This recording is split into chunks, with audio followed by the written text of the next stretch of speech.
ఏమంటావని ఎంత టెన్షన్ పడ్డానో తెలుసా? ఇంకా టెన్షన్గానే ఉందనుకో. అంటే నువ్వు రాసిన దాంట్లో లాస్ట్ వర్డ్ నన్ను పెళ్లి చేసుకుంటానన్నది తప్ప నాకేం అర్థం కాలేదు. అందుకే నేను ప్రింట్అవుట్ తెమ్మన్నా. తెచ్చావా? తెచ్చాను.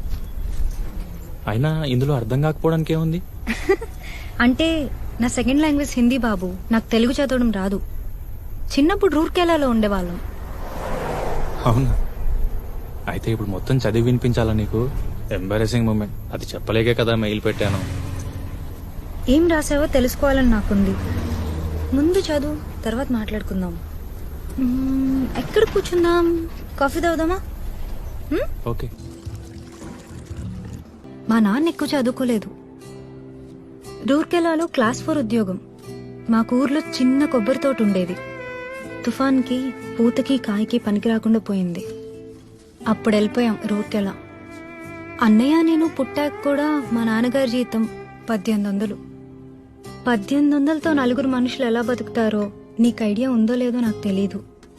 మమ్మల్ని బాగా చదివించాలని, మంచి స్కూల్లో వెయ్యాలని